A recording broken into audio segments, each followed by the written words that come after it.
officially licensed from your favorite HBCU. Visit hbcupridejoy.com and follow us on all social media at HBCU Pride Joy on Facebook and Twitter.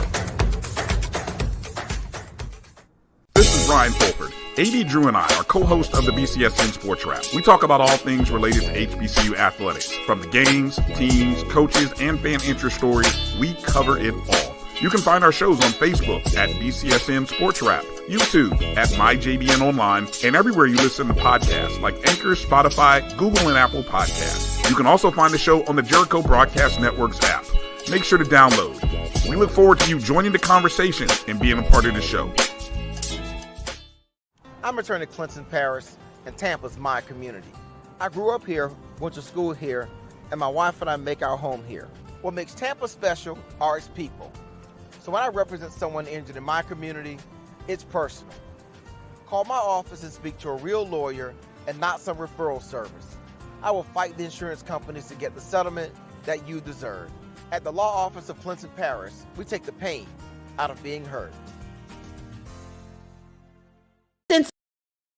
But you stay on hard.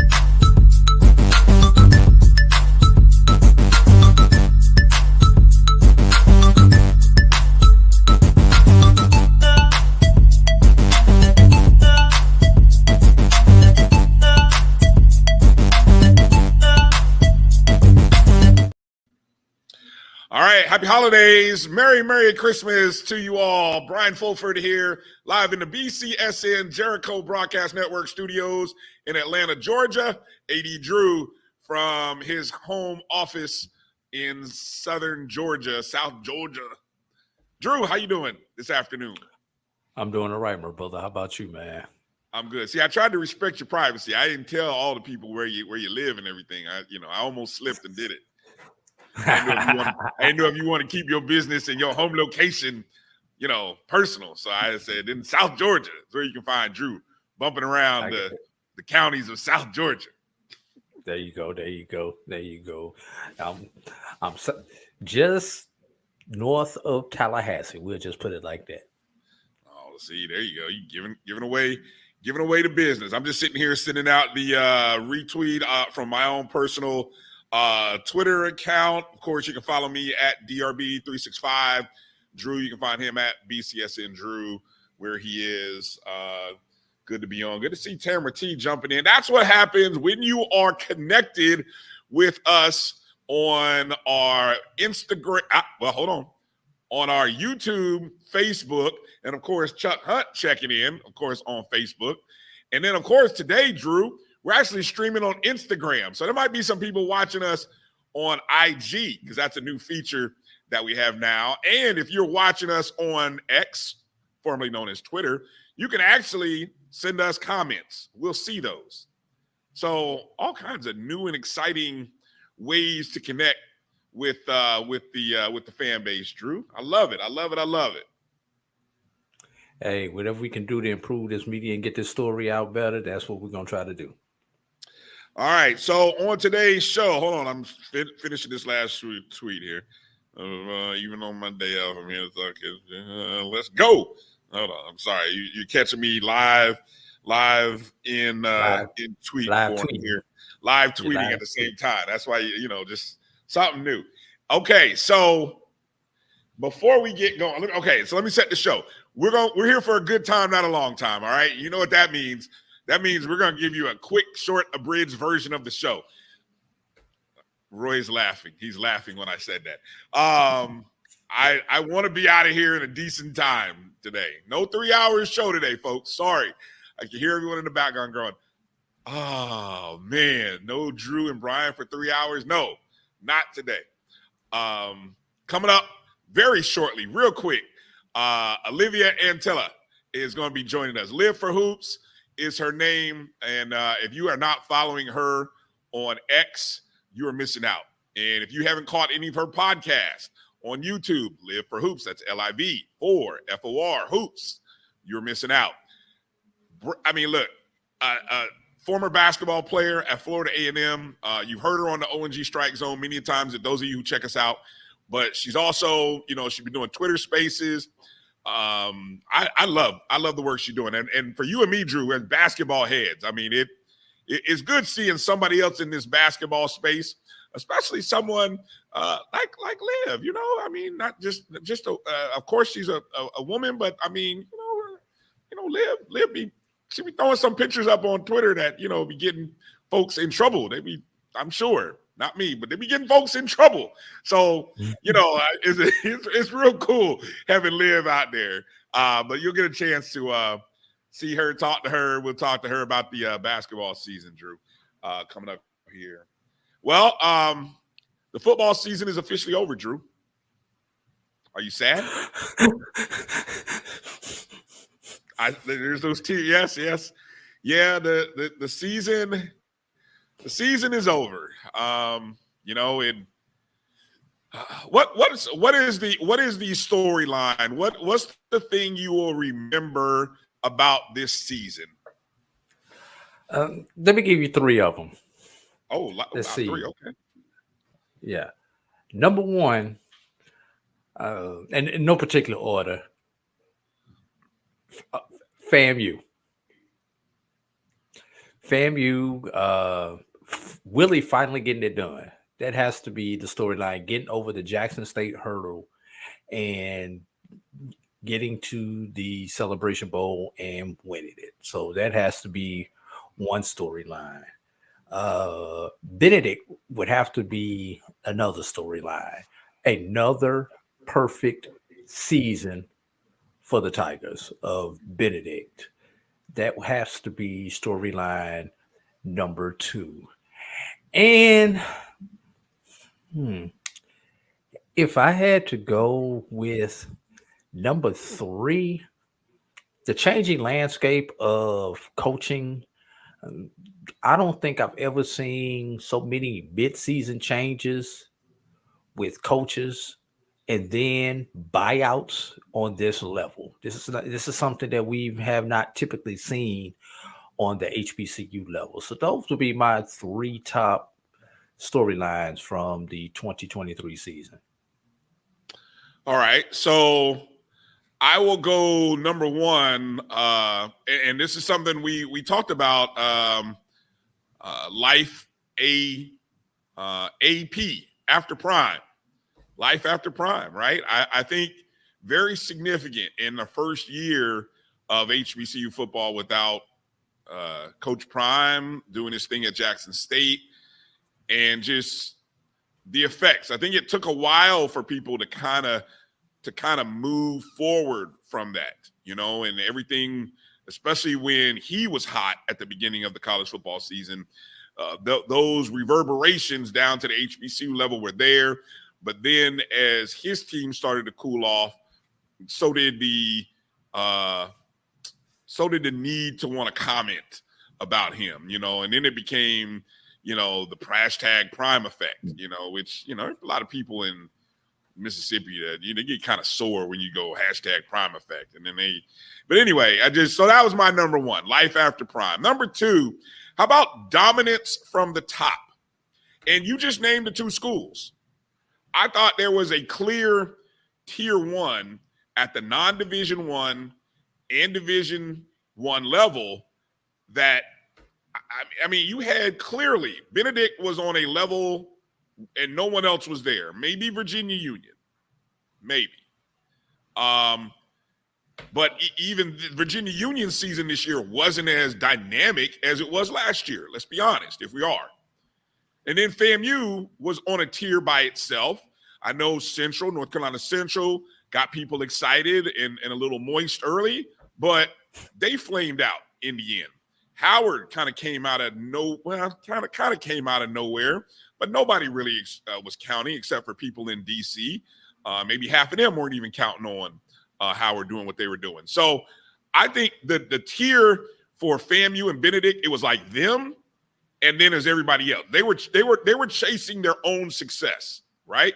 And I think there's a very cool synergy between Coach Chinnisberry and Coach Willie Simmons. Their relationship is very, very, there's you hear a lot of the similarities. Coach Simmons has often talked about the relationship and how those two men talk to each other on a weekly. And then the third one for me, I'm going to say average was mediocre. Everybody else, I'm sorry, what happened to tier 2? The fact that there was only one team in tier 1, everybody else was real. They had flaws. I mean, big flaws. I mean, I don't think anyone else really. I mean, come on, if you really think about it, Central was in Central and FAMU would have been tier 1 on the FCS level. Yeah, despite the fact how Central faded at the end, they were tier 1. They were tier 1. But I think Central was flawed to the point Central was a clear one. Central wound up being a clear 1A, just like Virginia Union wound up being a clear 1A. But they were both tier 1 teams. I wouldn't say one. You got beat by 50. There's like 1, and then there's 2. There's 1 and 2. I would give you 1A for Virginia Union, but when you got beat by 50, or 30, excuse me, you got beat by 30, 50 to 20. Somebody beat you by 30. That, to me, that's significant. Okay, so I'm just going, but where was everyone else?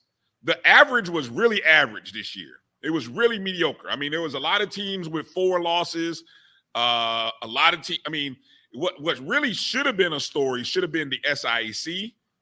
Okay, but at the end of the day, because nobody really challenged Benedict, it ended up being Benedict and then everybody else. Although the SIAC was fun, so maybe that should be my number 3. In that the SIAC race, the conference was fun. That was the most enjoyable conference to cover and watch. It really was. But everybody else was average, and that's going to be interesting, Drew, because of the coaching turnover and the how young coaches are in terms of their tenure. That's what I think really we're going to come away watching and kind of seeing what that looks like in the offseason and in the recruiting cycle and so on and so forth. You agree, disagree with? Yeah, I could give you those. But you spoke about the SIC. I think that would be, if we expanded a list of 5, that would be top 5, because the format with them changing to the top 2 instead of East-West allowed for some yakkish stuff to happen at the end of the season. But there were multiple teams who were in the race coming down to the last 2 weeks, and there were 4 teams. There were 6 teams last. I think there were 6 teams. 4 teams on the last week. 4 teams in the last week had a shot at getting to the championship game with Benedict.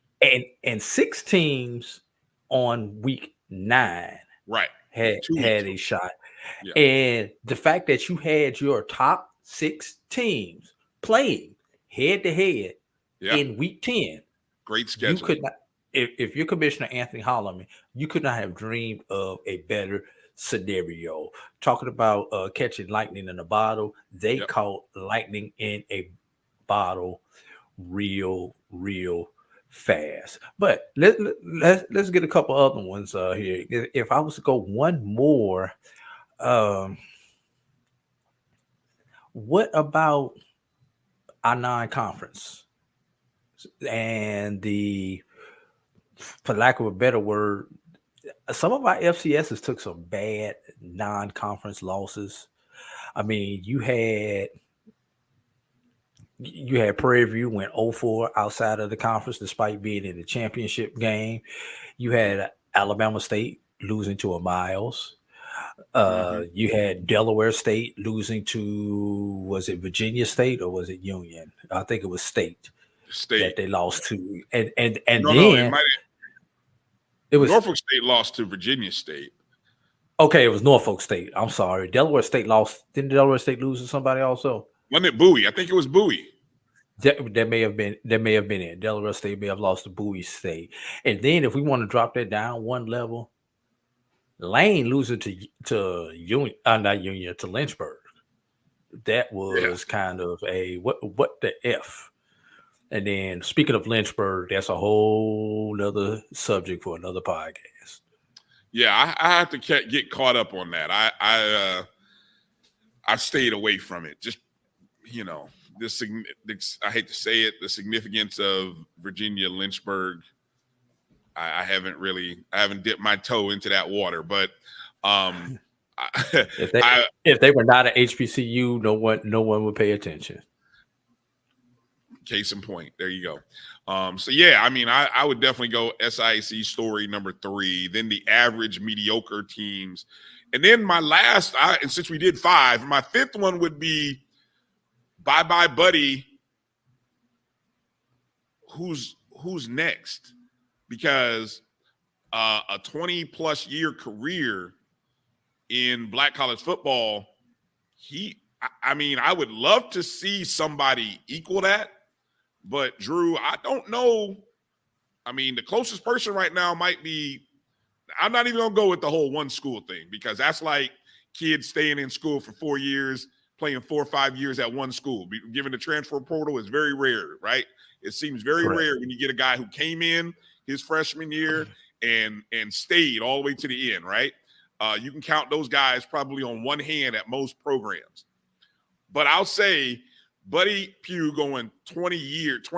What's the total number? Like 22, something like that? That sounds about right. How about, let's forget one school. How about being a head coach at an HBCU for 20 years? Now, Connell Maynard has been coaching at HBCUs for now probably over 10 years. Over a decade. Yeah. I know. Yeah, almost close to 13 years. Because he was in Winston-Salem in the early teens, maybe like 10, 11. Then he went to Hampton. Right. And then he went to A&M. And I do not recall there ever being a break in between any of those coaching stints. No, there wasn't. So that would be the longest tenure person. After him would be Willie Simmons, who's had 6 at FAM now and 3 prior to that as a head coach. So he's at about 8. And then maybe Fred McNair, but that's up in the air. We'll talk about that later in the show. Who knows? It might not be Fred McNair. Fred McNair got to get a contract first. That's what I said. It may not. So speaking of, man, what? Hold on, don't go there, because we got to come back to that. We got to transition to the basketball court with our guests coming up. So we'll talk about that story in a second. But that would be my last top 5 story of the year. Is, we'll celebrate Buddy, and then we'll just sit back and watch and see. It may be another 10 years before somebody else gets close to being an HBCU head coach for 2 decades. And it's crazy that the turn of millennium seems like it was just yesterday, Drew. I remember where I was. I remember the club I was in. I remember who I was dancing with. She's married. And I remember the song. So, I mean, I have vivid memories, and I'm a little sore about them all. All right. Anyway, can we transition to the basketball court, Drew? Sure. All right. Let's get ready to bring in our next guest. Olivia, Antilla, Liv. About to bring her up in a second. There she is. LivForHoops is where you can find her on X and YouTube. Liv, how you doing this afternoon? Happy holidays, Merry Christmas to you and your family. Yes, happy holidays. I'm good. How are you guys? I'm doing well. I hope my introduction wasn't like awkward or anything. Wasn't crazy. No, not at all. Okay, all right. I got to catch myself at times. I'm sorry. All right, so we're in the midst of holiday season, and again, holiday hoops is a big thing going on right now. HBCUs are in the non-conference schedule, and again, if you're not following Liv, you're missing out. I say this, Drew. Some of the best follows on game days. Chris Ferguson on game day. Chris, I love the way Chris covers the CIAA on football Saturdays, and Liv, because basketball is every night. Liv is every night. She's 24/7, 365. So if there's a break in the schedule, maybe that's when Liv gets a chance to hang out and go out and enjoy time with the family. But other than that, she's locked in on these games, whether it be the women's games, the men's game. So that's why, I enjoy following Liv on Twitter. So let's kind of just go overall big picture, Liv. Let's start with who are the 5 teams. Let's start with the women and then go to the men. Who are your top 5 women's teams thus far in the non-conference, and then jump over to who are your men's top 5 teams? In just the SWAC or overall? We could go overall. I know you're heavy SWAC, okay, but I know you definitely cover it all. You see it all. Yes. So this was honestly something I was thinking about earlier, because these last games over since last week, it's made it really hard to rank these teams, because there's been teams who were in my top 5 that lost to a lower team, but they still have better wins than some of these other teams. The end of this non-conference season it's been really good basketball being played across the board. For me, for sure, the top 3 still in Division I HBCU women's basketball is UAPB, Jackson State, and Norfolk State. UAPB has those big wins. They battled Ole Miss. That third quarter really brought struggles for them. But besides that, every other quarter was really good. Jackson State, they've had good wins versus St. John's, who is out of the Big East. And obviously, Norfolk is leading the way with 8 Division I wins. And they have 2 games left in their non-conference, so they could possibly hit that 10-win mark. Other teams for me, and I know I saw you were talking about, I was about to start drinking the Kool-Aid, but I will throw North Carolina A&T in there. They have done good. The reason they initially fell out for me was because they lost to Mercer, which was a game I thought they should have won. But they had a really, really good showing at the Stetson Holiday Tournament this past week. They looked like a well-oiled machine, which is what they usually always are. And then I won't leave Bethune out, although they lost to A&T. They're still up there for me because, again, they're leading based on records in the SWAC. They have 8 wins, and they have really good wins against Bradley, Iona, Georgia State, Jacksonville. They've beat quality teams. Iona won their conference last year and went into the tournament. So they've been playing really well. Those are probably my top 5, but honorable mention, I'll say University of Maryland Eastern Shore. They've been a shock. They've been playing really, really, really well. They have 2 CAA wins over this past week. And then I'll throw Grambling in there because they've been staying pretty consistent. And again, they've had that Pac-12 win versus Arizona State. And I can't go without congratulating Southern. They were due one.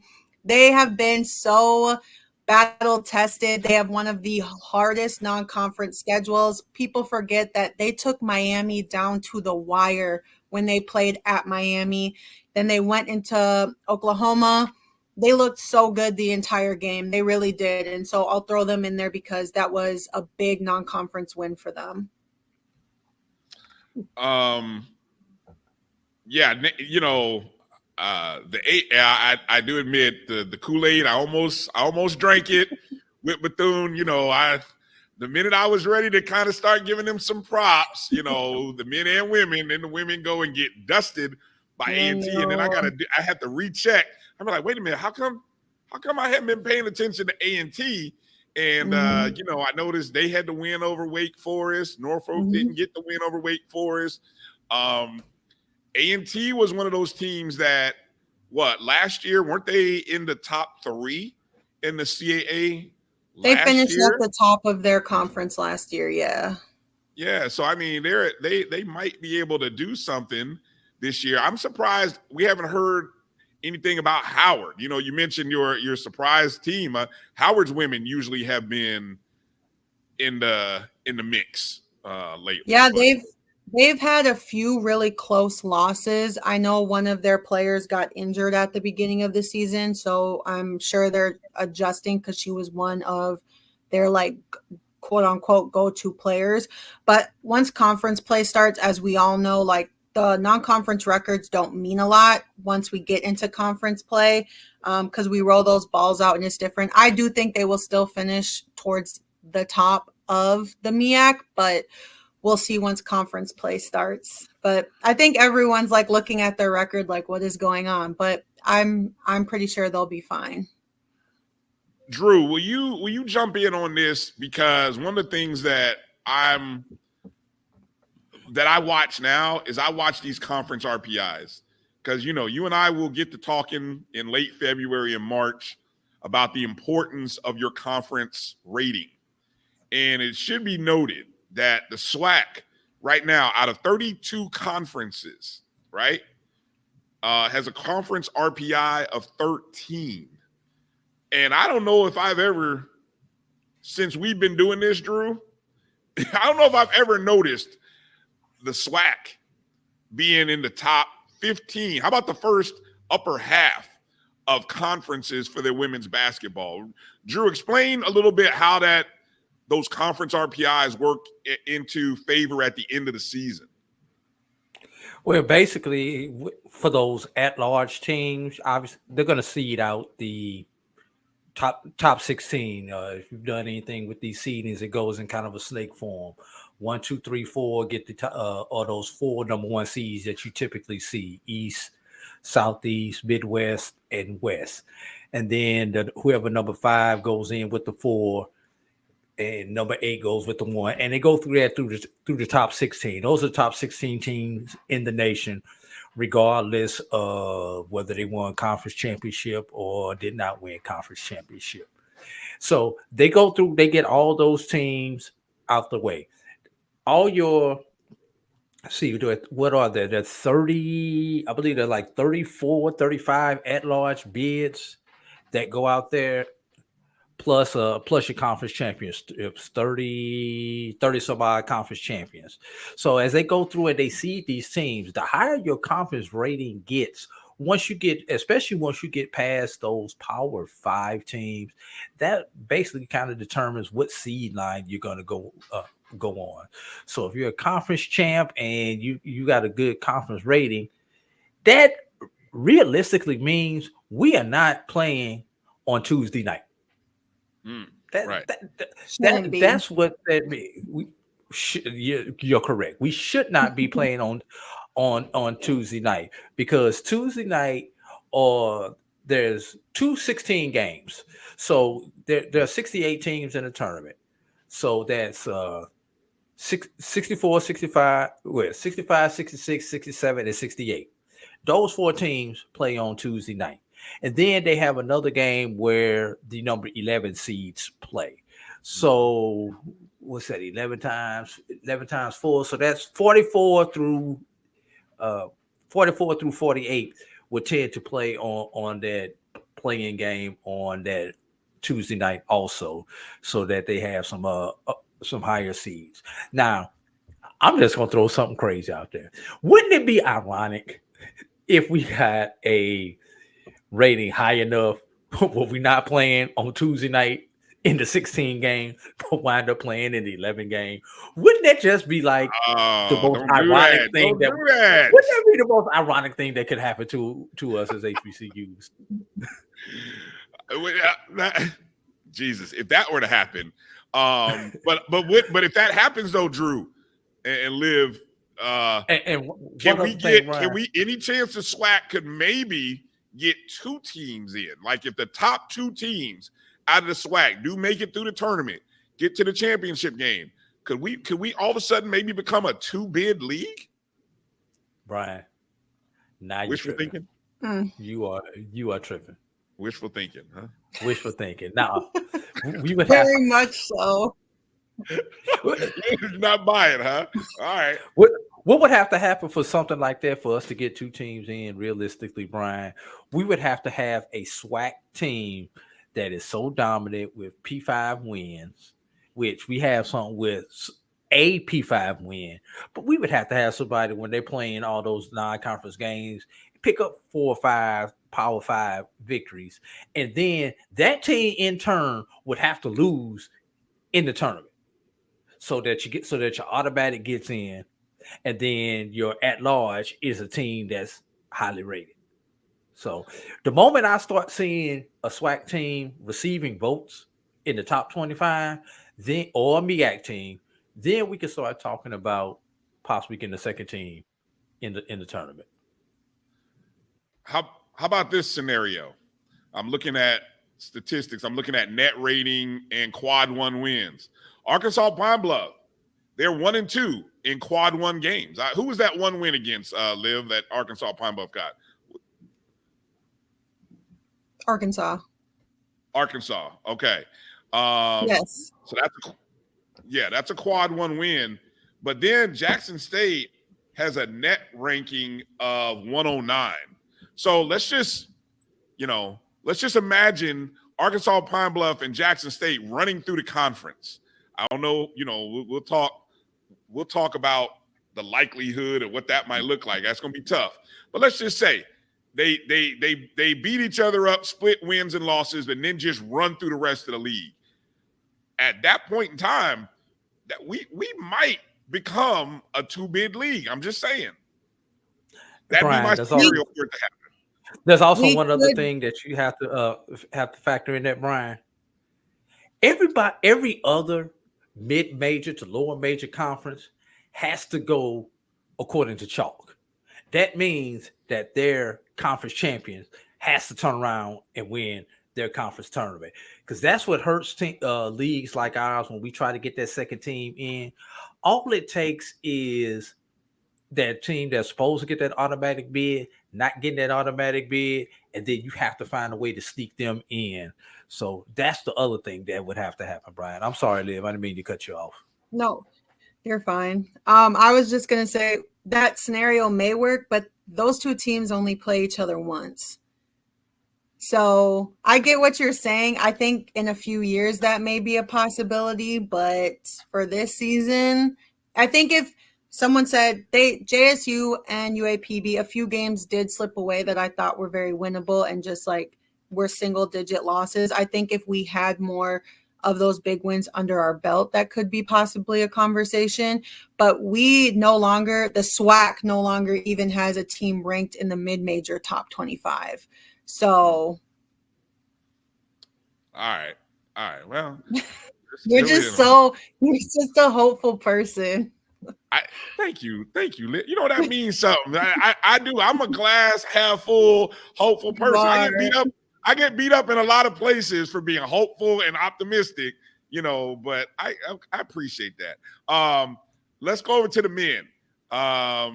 The men, obviously there have been a few big wins on the men's side as well. How about Southern? Mm-hmm. Look, shout out to Southern basketball. Right. Southern University basketball, the men and women getting big wins against D1. What's your top 5 look like on the men's side? So for sure, for me, Norfolk still is number 1. They've been so consistent. I don't want to use the word disappointed because it's basketball, but I was disappointed that they left New York with 0 wins. And yes, the teams they played were good, but to me, those were very winnable games for them, and they dropped both of them. And then they lost to UTEP, and I watched that game, and it was down to the wire, and they missed some free throws at the end and ended up losing. But then they turned around and beat South Dakota State. I mean, their resume is really good this year and leading the way of consistent Division I wins. And then Tennessee State is up there for me as well. And there people really don't talk about, but they're 7-6. They've gotten, this month though has been very bad for them. I will say that, but they've been playing pretty solid basketball. They have some really good players on the team.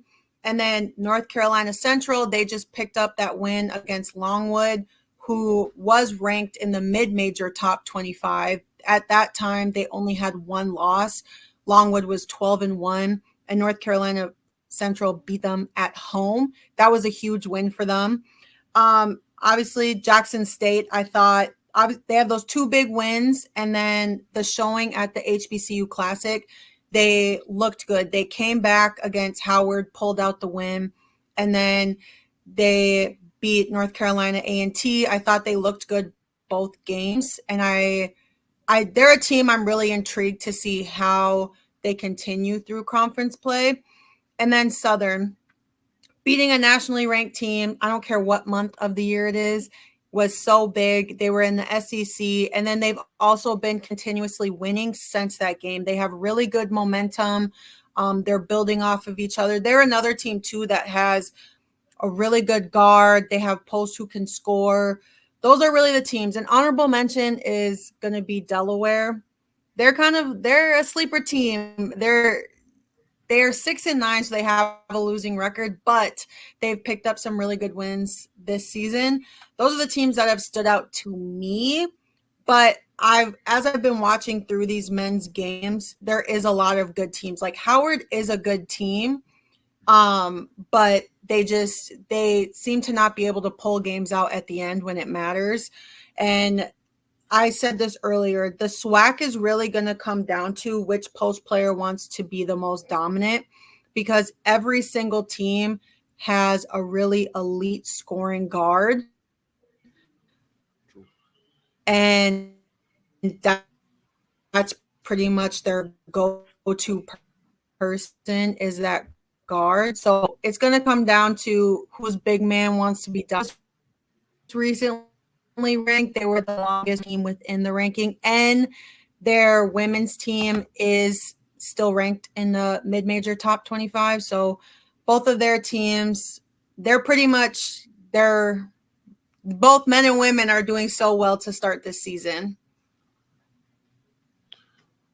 Drew, you got anything you want to jump in there and ask Liv? Yeah, Liv, I know you primarily focus on the Division Ones, especially the SWAC, but I kind of follow the Division Twos and the NAIAs also. But I'm just going to ask you a general question about schedule format. At the lower levels, we see that they begin their conference play. Some of them begin as early as November. A couple of conferences even begin before Thanksgiving on the lower levels, where on the Division One level, it seems like everybody waits until after Christmas and then tries to cram in 16, 18, 20 games within those 8 weeks after Christmas. And then as a former player, what do you say about that type of schedule? Would you prefer that the schedule be kind of spread out where you can kind of get a couple conference games in, play a couple of non-conferences before you get into the beat of the schedule? Or do you like the fact that you're almost literally playing every other day, 3 games a week once you come back from Christmas break? I mean, personally, I liked playing twice a week, but that was just me because I loved playing. I understand the format because coaches want to be at their – it's like you want to be playing good basketball come conference time and then great basketball come March. So I feel that format would never change, because if someone plays someone earlier and then they slip up and they lose, they're going to be like, man, we should have waited till February to put them on the schedule. But yeah, like for instance, the CIA, most of them have played 3 to 4 conference games already. Same thing with the SIAC.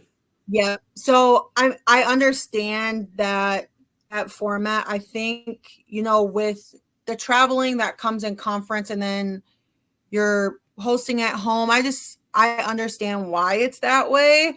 Teams, I really think it comes down to teams just want to be playing the best basketball. And then most other Division I, like schools, they follow that format as well. So when we're playing these money games, people don't want to be like playing a random team in the middle of March or February when they're like getting ready for the Big Ten tournament and then slip up and have a loss at the end of the season or something like that. Yeah. And for those who are not familiar with that format on the Division II, most of the time you play your cross-divisional games in November and December, and then you stay within division once you come back in January. And like you say, that reduces the travel. So you're only playing your side usually when you come back. And I've coached both ways when I was coaching, where we where we had the schedule starting early, and then the schedule starting, January, and trying to cram everything in. So I've seen it both ways. Go ahead, Brian. I saw you give a shout out to our guy, Coach Chris Wright in Langston, who are currently ranked number 2 in the nation. Number 2 in the nation. Yes. And last year, one of my friends is a coach on that coaching staff. So I was very in tune with Langston basketball last year, and they were nationally ranked almost the entire year last year. He has turned that program into one of the best NAI programs in the nation. And to be honest, I threw it out there. I said I would love for a D1 HBCU team to throw Langston on their schedule next year, because that would not be a walk in the park. And it'd be a bad day for somebody. I added schools. I added schools. I was like, if you claim you're as good as you are, throw them on your schedule. And Coach Chris Wright was like, we got 2 open slots. Who's trying to add us in? Coach Chris Wright trying to interview for a job with that. If he gets that dub, that's what that is. Hey, then what hasn't he done? We've been following Coach Wright for about 4 or 5 years, Drew. And I mean, the man can coach. He can recruit. Like you said, what he's doing at Langston is big time. Big time. No, he was at Talladega. And they're still currently. Yep. And he brought a few of his players and assistants down there to Langston with him. And they have a well-oiled machine. I know they hit the portal for this recruiting class, and they get high major, like mid-major D1 dudes, D2 dudes who are the best players on their team to come play for them. So it's definitely like they can play for real, and they're still undefeated. I'm excited to see how they progress, because last year they did drop the first game when it came to the national tournament. But they're playing well right now. And also, since we're talking about undefeated teams, Benedict men's basketball team at D2, they're still undefeated now on their break, and they're nationally ranked at number 8 right now. Well, they're up to 8 now. It was 12 last week. Up to 8. What is in the water on that side of the street with Benedict that's not in the water when you go across the street to Allen?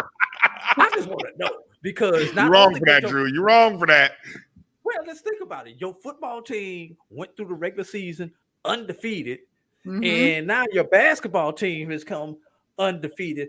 These bros they got something going on over there. They got some special kind of training and everything going on over there when it comes to the men's athletics right now at Benedict. I'm just saying, Coach Washington, I don't know what you're doing over there, but keep on administrating the way you administrate. I'm gonna leave it right there. Any women's teams that have caught your eye on the Division II or NAIA level?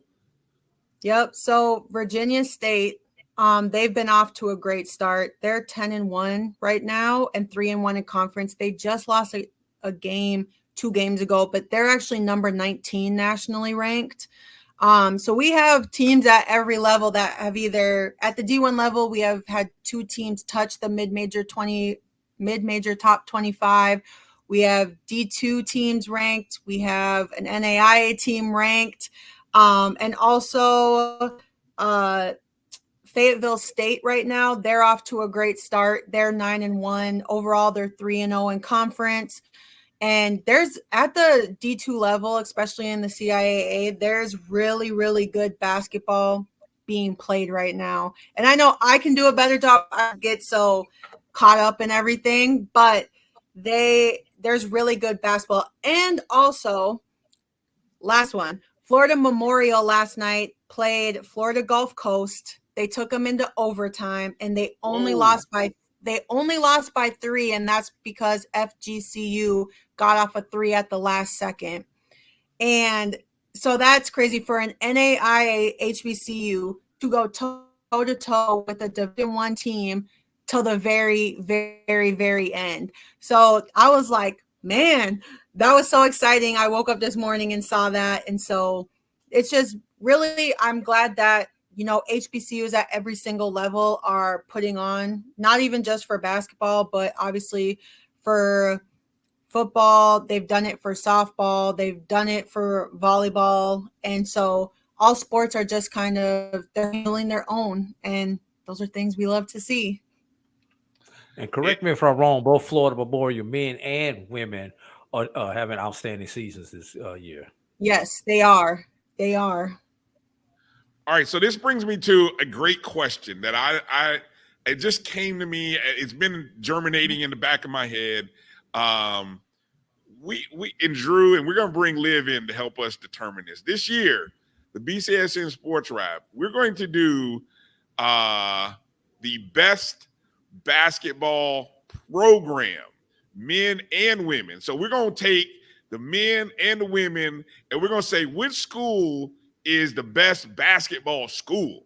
So we're gonna take the men, take the women, and we're gonna say, like right now, I would say like Southern, two programs that are playing well. Jackson State, 2 programs playing well. We just mentioned Florida Memorial, 2 programs playing well. We got to find some other nominees out there, but I think look at Miles on the Division II level. Yeah, Miles and Tuskegee, men and women. I believe the women lost their first game and have not lost since. Norfolk State, men and women. So like a basketball school award, like maybe we have a top 5 basketball schools in HBCU, something like that says, yes, your men are great, but the women are greater. Yes, the women are great and the men, so I don't know. Somehow we got to find a way to do this, because I think a lot of times what gets lost in the sauce is, we think men sometimes, and we forget about the great ball that the women are playing, or vice versa. If the women are a dominant historic program, maybe you forget about the men. I would even throw Xavier in that mix. Xavier, men and women have. So I just throw Bethune in there. And I hate to say that. I'm just kidding. I guess we can throw Bethune. I was about to say, they're both of those programs they're both nationally ranked in multiple categories. Yes, they have dropped some games, but they are both respectively leading their divisions of the flag. Liv, if you as a former player who actually led and gave sweat on the court, I'm just watching in the fans and on the sideline, right? I'm watching on TV, but if you can support Bethune, I will find a way to do it as well. But I mean, if you turn the other cheek, you won't see me again. I'm just gonna let you know. All right. So yes, we can include Bethune, but yeah, no, we need to come up with that. I think that would be a very cool thing to do in 2024, and do like a top 5 basketball schools where we look at the men, the women, and we just figure a way how to do it that way. What do you guys think about that? Good idea, bad idea? What do you think? That sounds like what worked for me. That's what that sounds like.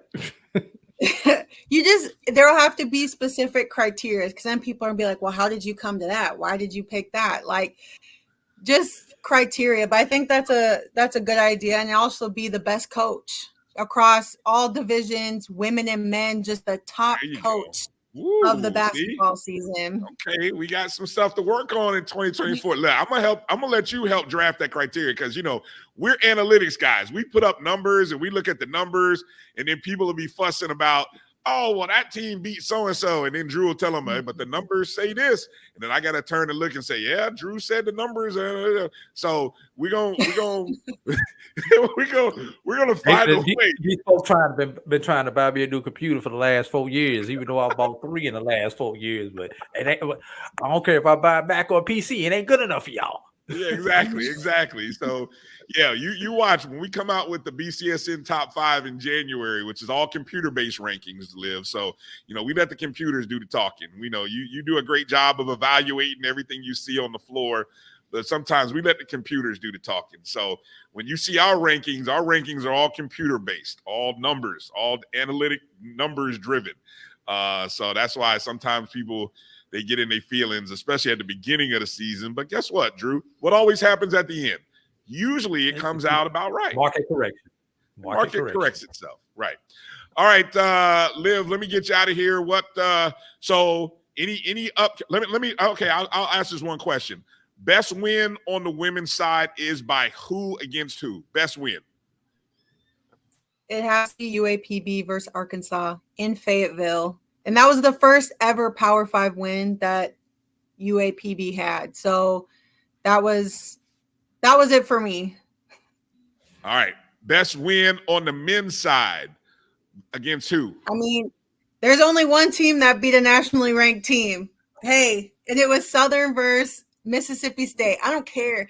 People can say whatever they want. They beat a nationally ranked team, not a mid-major top 25 team, a top NCAA ranked Division I team in the top 25. So, and they did it on their floor.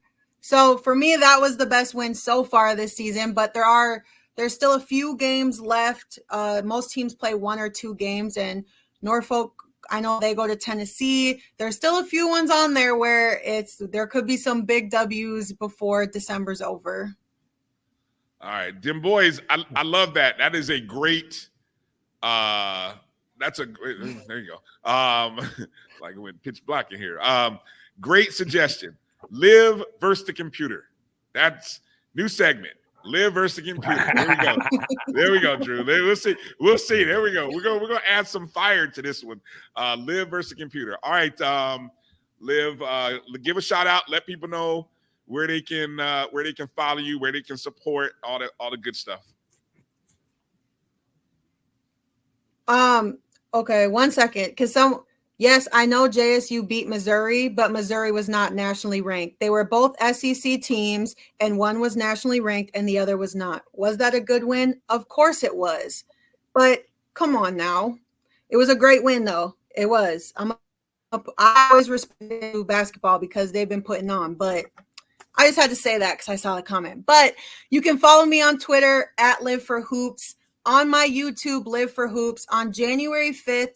The night of January 5th, I will be doing a live stream recap of the non-conference play and conference play for the SWAC. And this will only be a SWAC talk, but it's on January 6th. So I'll be going over the opening day games, what to expect, who are my picks to win. So you should subscribe to my YouTube. It's just LivForHoops. The conference play, it will be a lot more, but for sure follow me on Twitter because I'm extremely active on there. And I think I provide good information. So that's right. It's Live for Hoops or Die Lonely. Period. There you go. There's your slogan. There's the bad joke of the week. There's your slogan right there. Live for Hoops or Die Lonely. There you go. All right. Yes, Roy asked. I already talked to Liv. I know Liv is down to do some games. We just got to get her. We just got to get her on a flight out of Minneapolis. Yeah, it's about to be cold, so she'll be ready to get out of Minneapolis pretty soon. So the minute, yeah.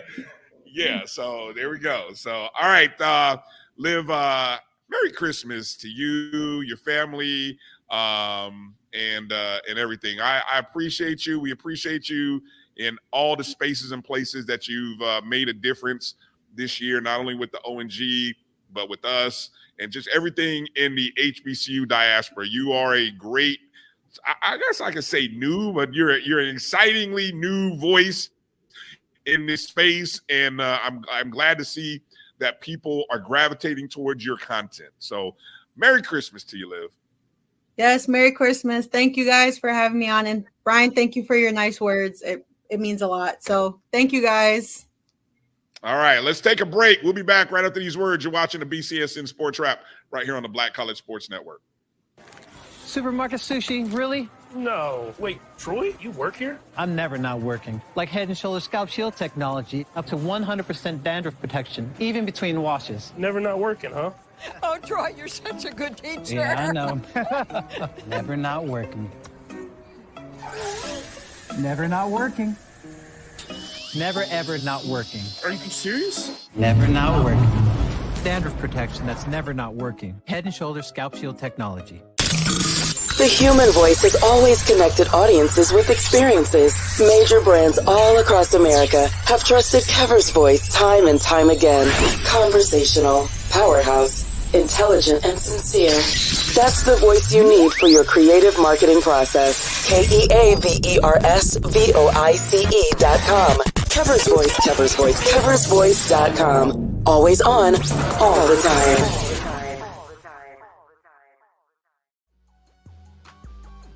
This is the Dean of the College of HBCU Sports, Kenyatta Cavill of Dr. Cavill's Inside the HBCU Sports Lab with Mike Washington and Charles Bishop.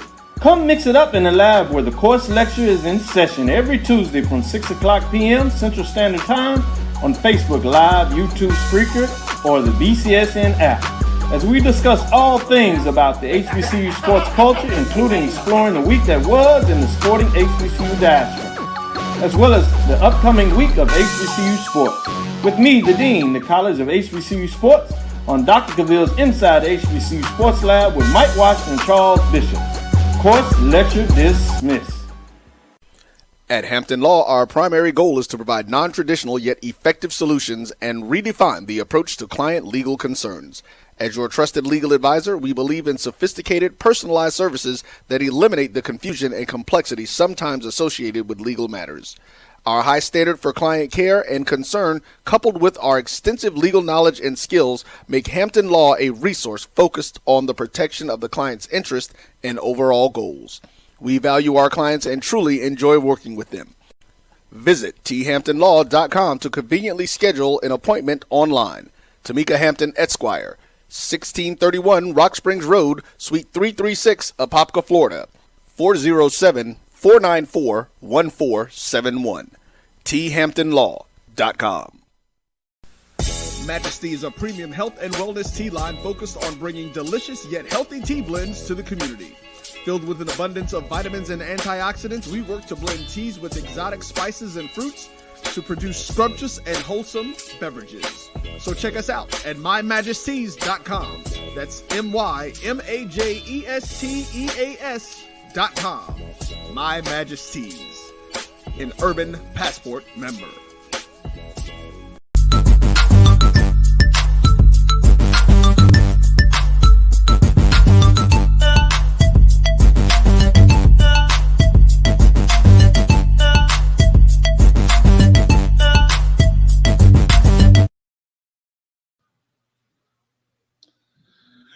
All right, welcome back to the BCSN SportsWrap. Bryan and A.D. here. Again, thank you to Olivia and Antilla for joining us in the last segment. Hopefully, you got a good taste of some basketball talk. We're starting to slowly creep in with the basketball talk now. So, good to see. I was genuinely excited to see that when she gave the shout out to Langston, because again, Drew, we've been talking about Coach Wright, and so Winner.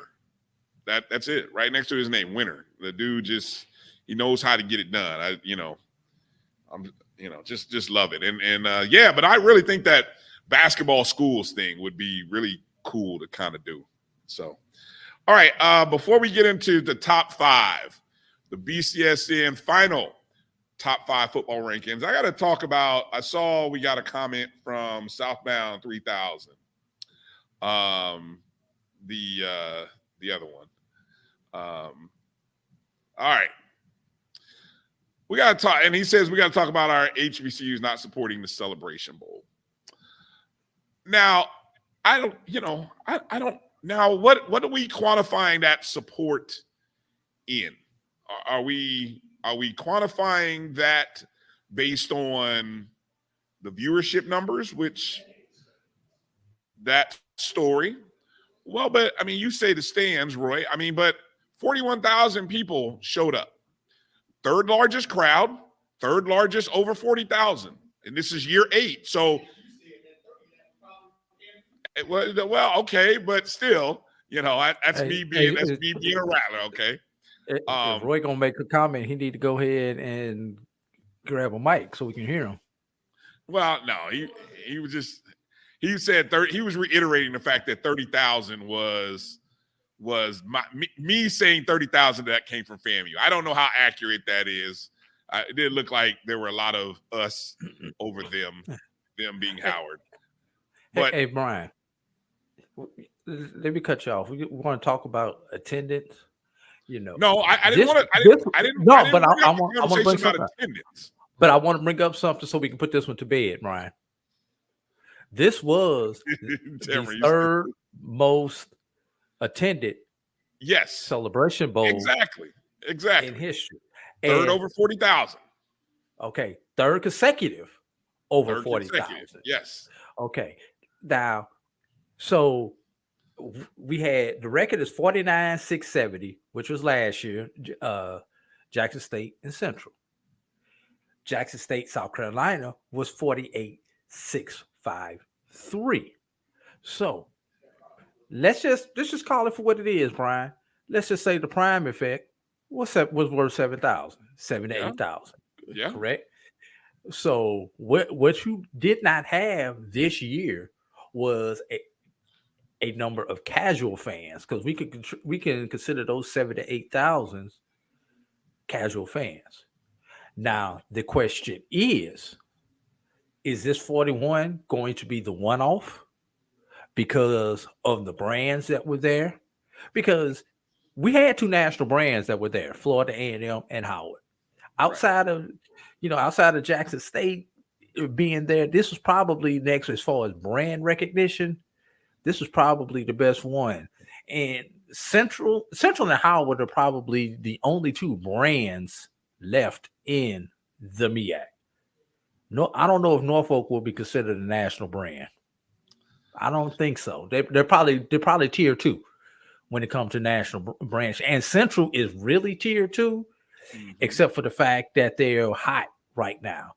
But Howard is really the only national brand that is left in the MEAC now. I agree. Whereas the SWAC, you have national brand Florida A&M, national brand Jackson State, national brand Southern, national brand Grambling.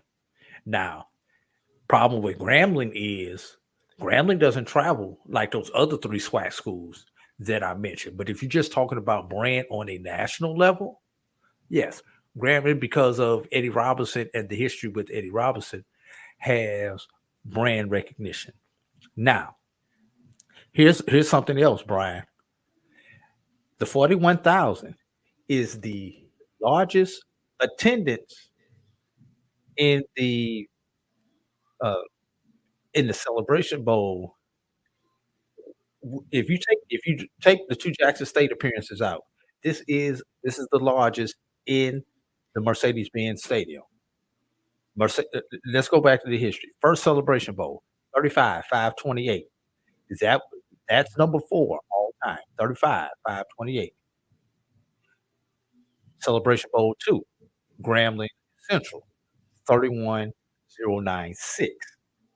So let's do some math. But what is taking Jackson State? Why take them out of the picture? I don't get that. No, I was just bringing the fact that the prime effect. I got since we moved to the bins, this is the largest non-Jackson State game since the game was moved to the bins. First game in the bins, Brian, 25,873. Next game, that was A&T Grambling. Next one, A&T Alcorn, 31,672. Then you had in 19 A&T Alcorn, the rematch, 32,968. So, first time in 5, 6, 7. The first time since Celebration Bowl 1. No, since Celebration Bowl 2 that you've had two new participants. No, let me take that back. So a couple years ago, we had 2 new participants. So there are a lot of different dynamics that you can read into this. So I guess where I'm trying to go, Brian, we still don't have enough data to make a truly deep analysis. Because when you think about it, Brian, Howard is the 4th MEAC team to participate in the Celebration Bowl. Only 4 MEAC teams. SWAC has had 1, 2, 3, 4, 5 SWAC teams. And the SWAC and the fifth SWAC team is a former MEAC team. So let's just sit back and collect more data. That's the only one thing I want to go with the attendance. Now we can talk about the viewership if you're ready to get to that one. Well, okay. So back to the original question. The original question was about supporting the Celebration Bowl, and I think there's two different ways that you support the Celebration Bowl, and that's by being in attendance or watching it. Okay, I think both of those are factor into that whole our HBCUs watching the Celebration Bowl. And I would say the hardcore, the diehards are watching. HBCU Nation watched. The numbers were over 1 million. You had the most people, the second most watched FCS game, third most watched bowl game that day, the most watched HBCU football game of the season was all that day, okay? The attendance, you already gave the numbers, third consecutive 40,000. I mean, I know a lot of times we want more. It's like writing a headline, and I, a headline can be misleading, and I think the initial headline that I read from HBCU Sports kind of talked about the lowest number of viewers, so on and so forth, right? But there's perspective that needs to be taken in consideration of average viewers. Like you had other things go on that day, right? You had NFL games, you had other bowl games, so and talk about, I believe there were, correct me if I'm wrong, there were 2 bowl games and an NFL game on concurrent with at some point during the first half, with the Celebration Bowl. Yeah, at some point during the first half there was. And then and let's be real, there's always a basketball game on during that time. Yeah, but again, go back to the main question about support. Now, did the engagement, and I guess you have to wait for more numbers to find out from the Celebration Bowl. And I know Mr. Grant always kind of catches our show and watches every now and then. I'd love to know social media engagement. How did it track? Did the Band of the Year competition help, with the tracking of engagement? I think everybody is starting to buy into the idea that the Celebration Bowl is a destination bowl event. Now, whether your team is in it or not, okay, is, it's one of those things where, to each his own, but I will just say my own experience from having been there when my team wasn't in it, I had a heck of a time. I enjoyed it. I loved it. It felt like the Super Bowl. And those of you, if you ever get a chance to go, if you are an NFL fan, you want to be in the host city of a Super Bowl that weekend going into the game, because it's like, being drunk off your favorite sport. It's there. And if you love HBCUs, love HBCU football, you want to be at the Celebration Bowl. You do. Right. You want to be there. And there are a lot of events, a lot of shows, whether it be our shows, other networks, a lot of people doing stuff, and everybody's getting smart and creative. And you're hosting stuff at locations, at different sites, the parties. We know we know there's a party going on every block, right? So I will clap back to a degree and say that the HBCU, diaspora didn't show up. I think they showed up. And now the question is, can we keep that momentum? And I'll say this final thought. If Howard sustains their level of success, their slow growth, they're 2-time conference champs, if they turn that into an 8-win, 9-win season next year, okay, and they get back to the Celebration Bowl again, I think you will see twice as many Howard fans as you saw this year. Yeah. That's my final thought. All right. I think it was Israel brought it up. With all due respect, Israel, Alcorn is not a national brand. We're talking about that national brand. I got to go back, and Tamara is defending us in the chat. That's why I want to go back and help Tamara out. Israel, if you could name somebody on a national level outside of Steve McNair that has, in reference to Alcorn football, please drop it in, because the only way non-HBCU fans know about Alcorn is because of Steve Air McNair. So, when we talk about those other schools that I'm in, I mean, Southern not only has NFL Hall of Famers, but they've got the band to go with it. Jackson State not only has the band, but they have Hall of Famers. Florida A&M, Hall of Famers. Howard, Howard has celebrities that goes with them, along with the vice president, along with, the color commentator of the game, and Jay Walker. So Howard has a lot going for it when it comes to that national brand. I'm sorry, Alcorn just doesn't have a whole lot to associate it with it once you get past Steve Air McNair. And Bryan, also, you're not making any trips to Mississippi anytime soon, Drew, are you? Look, I've talked to people who are Alcorn alums, and I've said the same thing. So okay. and they know, they understand where I'm coming from when I say that. Also, one other thing that people don't know is the Mercedes-Benz Stadium, Monday, Tuesday, and Wednesday of the week of the Celebration Bowl, had the Georgia High School Championships there. So they turned that stadium over from Wednesday to Friday to get it prepared from Wednesday to Thursday to get it prepared for the Battle of the Bands, because just like the football teams got their walkthroughs on Friday, the bands had their walkthroughs on Thursday. So because of that, and this is the first time that the Georgia High School Championships have been back in the Dome since, I believe, 2018 or 2017. So, just the fact that they happen to occur the same week, because it got moved back a week this year, a lot of casual fans did not want to go back down to the Dome the second time that were in the Atlanta area. All right, Tamara with a walk-off shot. You can drop the mic on that one, Tamara. You can just push the keyboard away. Don't say anymore.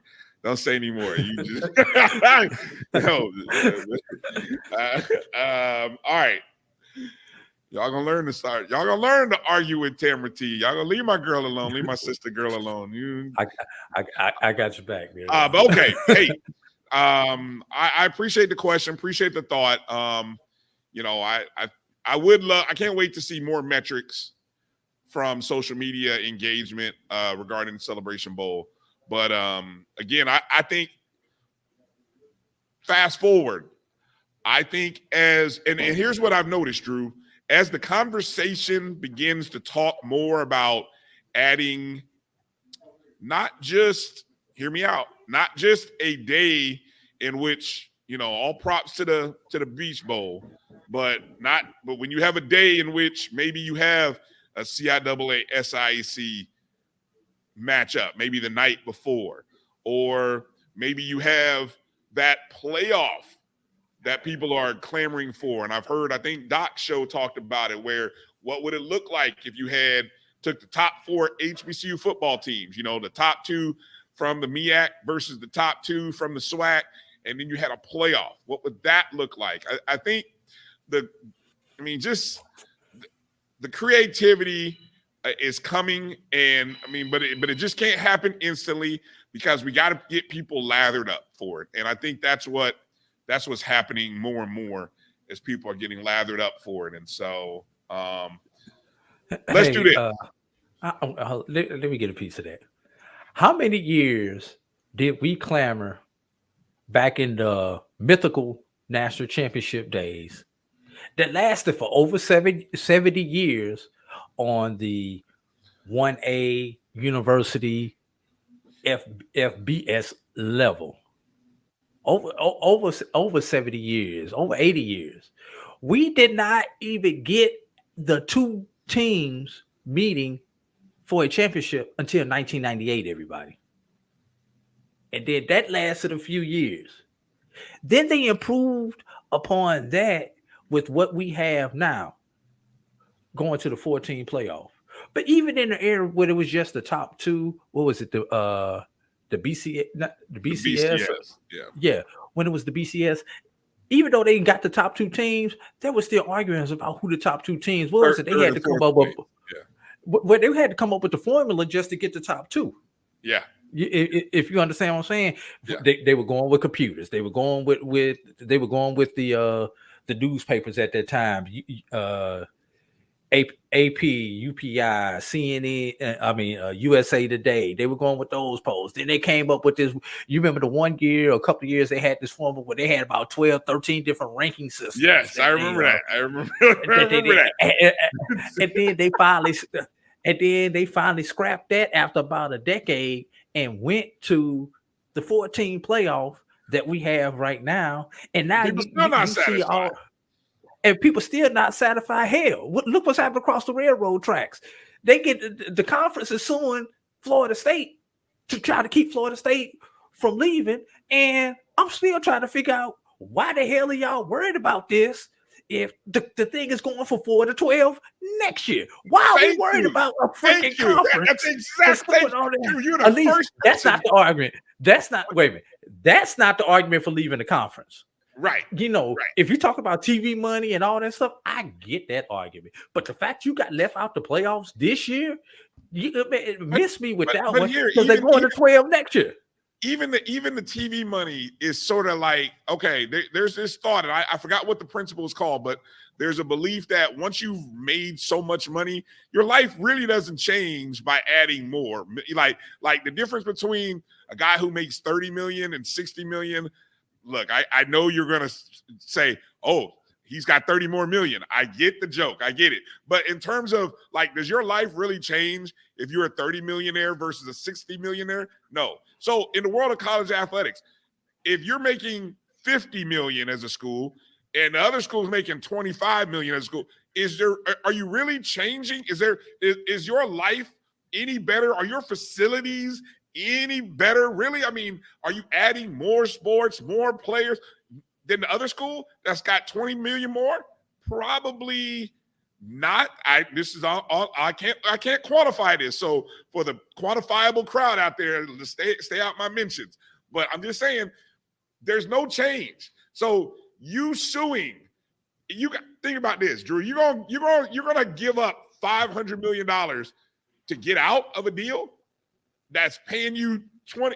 Man, look, we can't go down this road. But what you just said, Drew, I know you're upset this one year, but guess what? The league's going to 12 teams. You won't be left out. Now, unless you're a 13 team, then you'll be left out. And all you're doing is kicking the can down the road from number 5 to number 13. To be upset. Yeah, exactly. Yeah. Somebody is going to be upset no matter what. Hey, Brian, we see it every year. It come March when it was 64, team number 65. When it was 68, team number 69. Every year we're gonna see it. Hell, we upset that the doggone none of those teams have a shot at winning the title. And we upset that the NIT won't take our conference champion if they don't make it to the doggone NCAAs. But are we saying we're not playing basketball anymore? Are we running and moving conferences? No. You suck it up and you deal with it. Nobody will say it. People sit on their hands and not say it. Before we move on to the rankings, man, I just got to get this shout out and long time mentor of mine, coached against him, coached with him in Tuskegee, Alabama. Coach Thomas Talbert. Reason I can bring this up on this show because he is a 1973 graduate of Alabama State University, played basketball at Alabama State University, but he's been a long time coach in Tuskegee and Macon County. And I just want to give him a shout out. They finally named the gym after this man after over 30 years with the Macon County school system. Coached all those years at 2 of the high schools there in 1977. Thank you, Royal. I see Royal Maxwell is on, and Royal played full-time in high school. Royal is a Jackson State graduate. But I just wanted to shout out Coach Tom and congratulate him on getting the gym named after him at Booker T. Washington High School.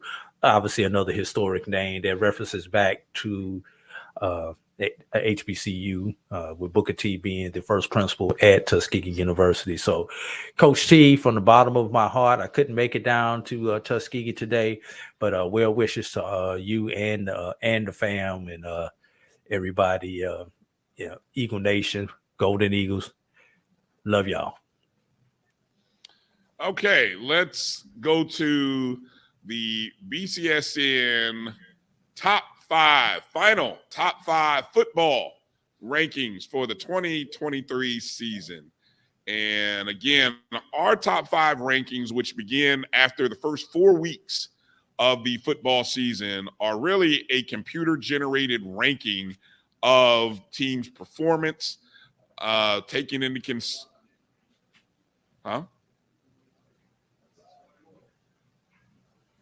Okay, I'm not. What are you telling me? I don't know. My producer's telling me something here. Okay. I mean, I don't know what. Well, the top. Okay, so I'm in a groove. You guys. Okay. Anyway, top five rankings.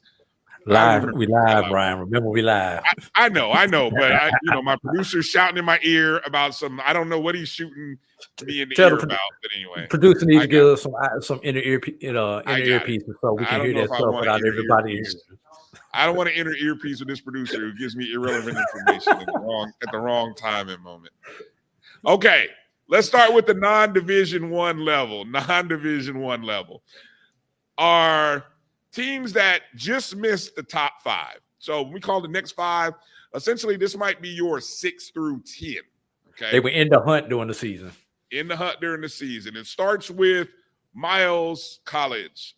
Finished their season 7-3. 6-2 out of the SIC.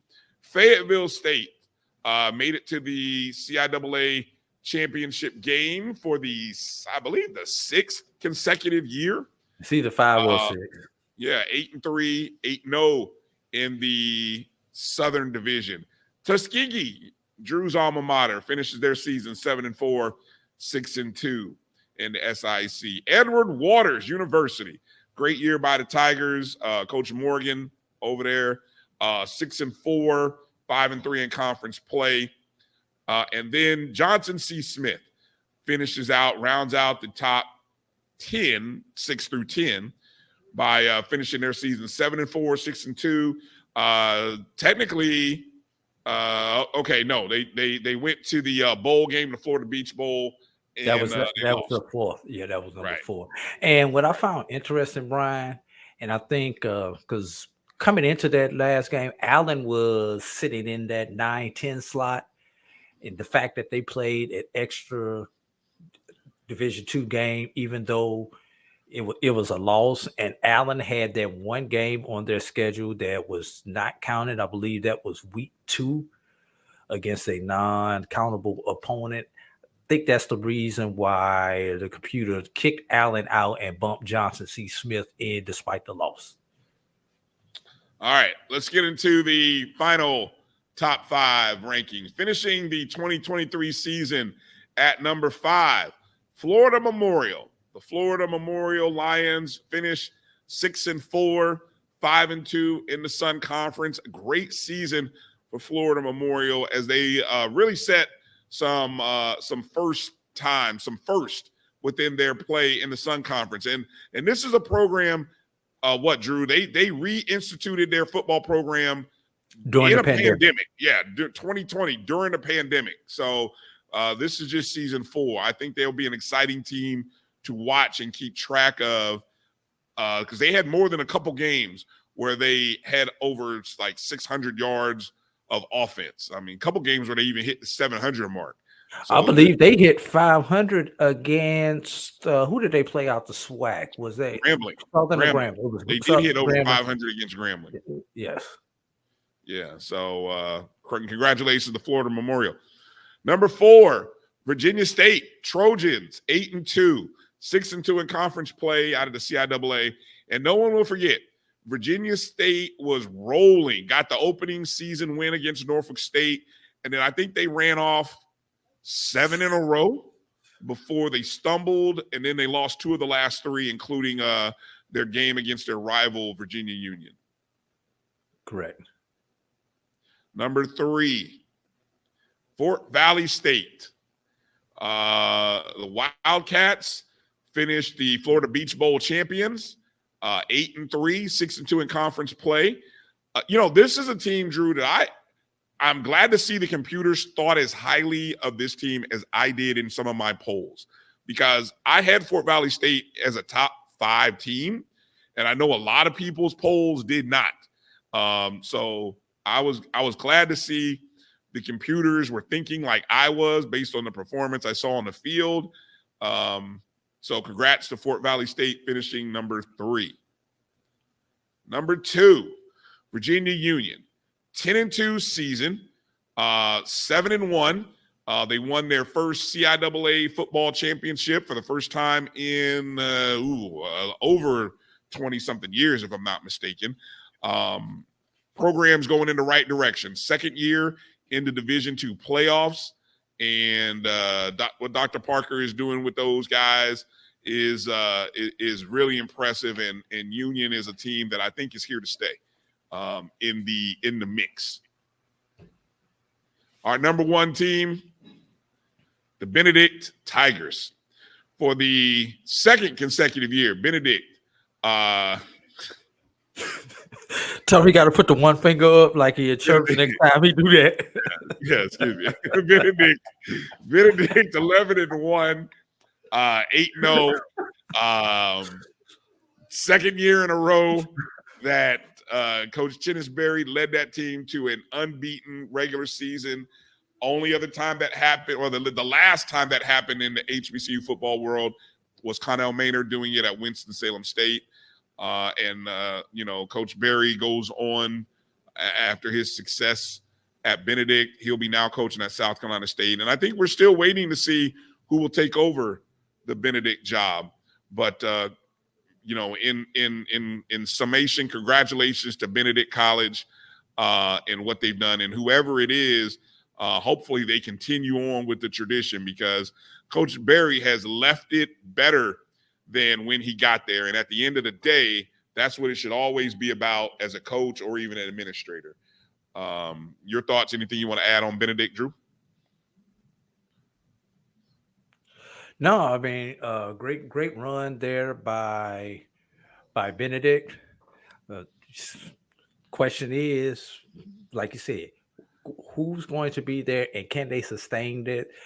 How many players from Benedict are going to try to follow Coach Berry to South Carolina State or to other schools?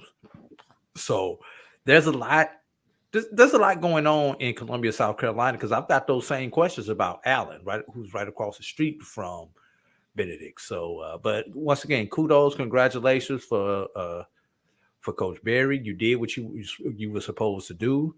Now it's time to move on and see if you can duplicate it and see how long it takes you to get to Atlanta, my brother. That's the second consecutive year Benedict has won or will be recognized as the BCSN national champions. The 3 playing seasons before these 2, it was Bowie State. Bowie State had a 3-peat from 2018, 2019, and 2021. Obviously, there was no BCSN football champion awarded. I believe Bowie won 4 consecutive. Brian, did we not do one in 17? You got me. You got me. I'd have to go back and look at 17. I'm not sure, because I think 18 was Amir Hall's. Amir Hall's senior year was 2018. Okay. Yeah. All right. All right. Let's go over to the men's, not the men's, Division One. They are the men. The big boys. The Division One FCS level top 5 final rankings for the 2023 season.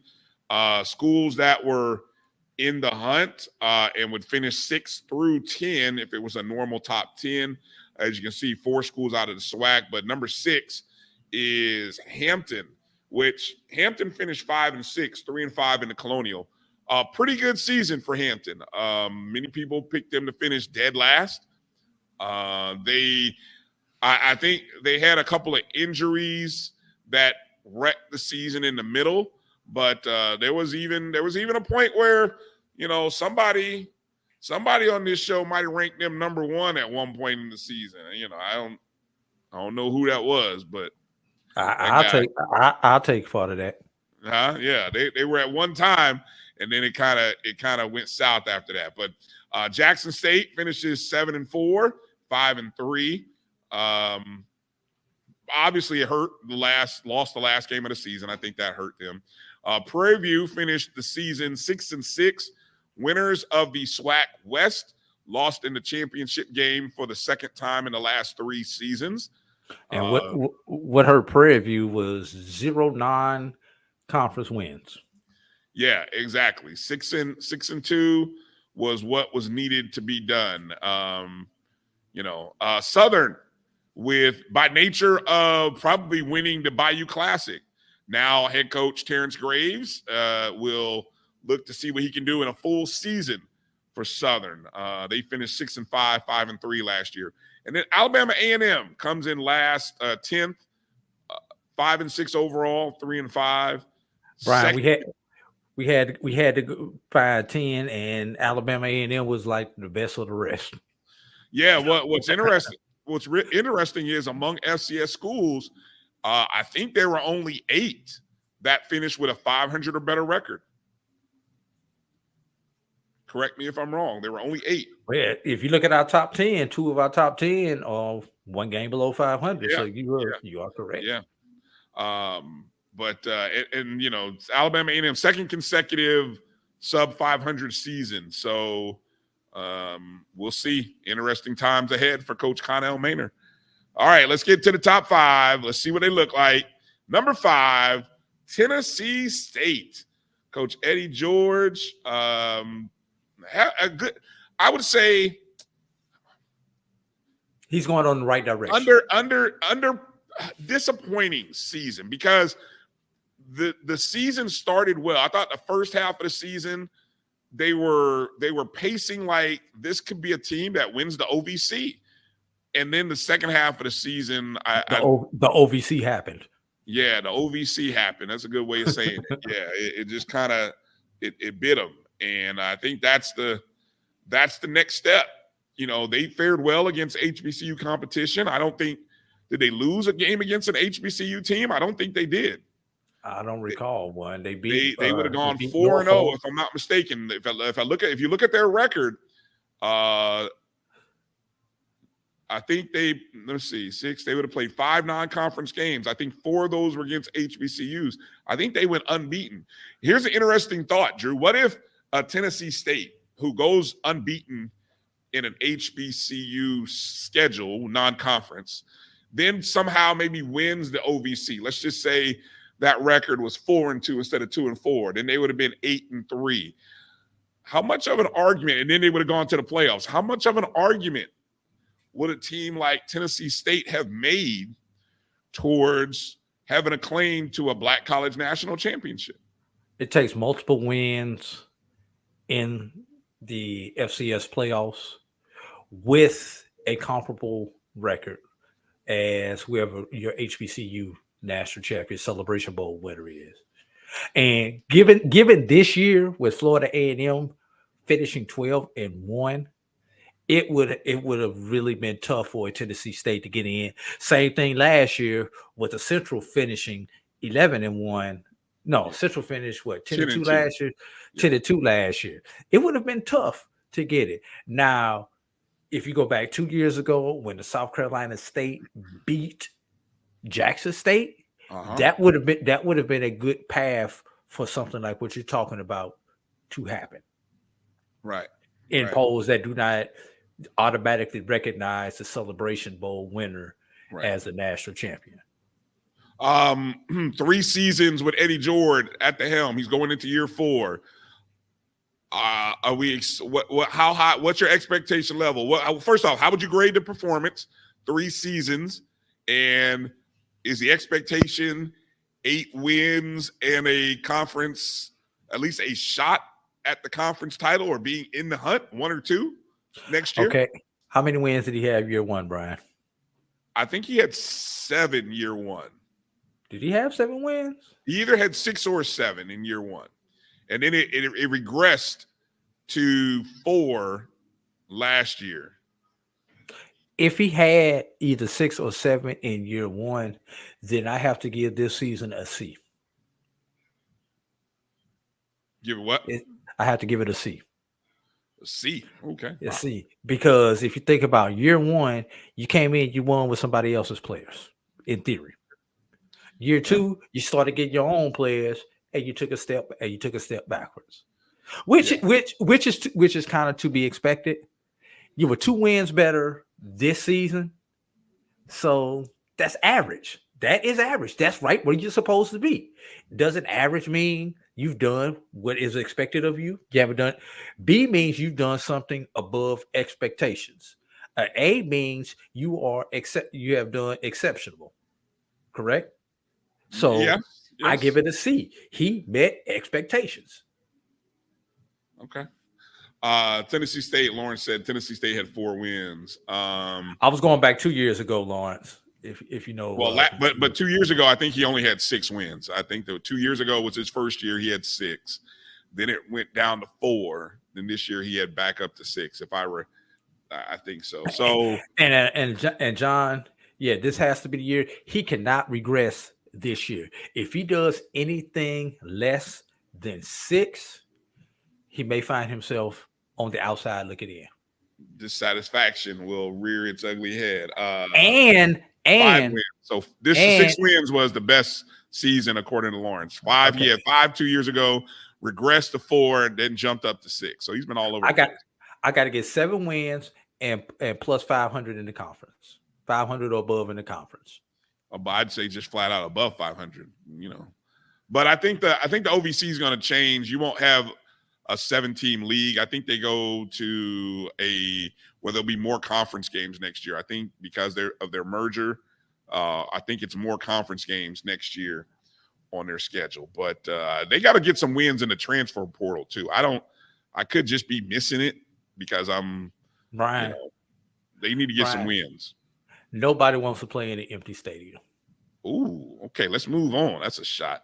All right, number 4. Take those 4,000 people playing a smaller venue, and I've got a better feeling about playing than I do in those 4,000 in a 60,000 seat stadium. Yes, I said it.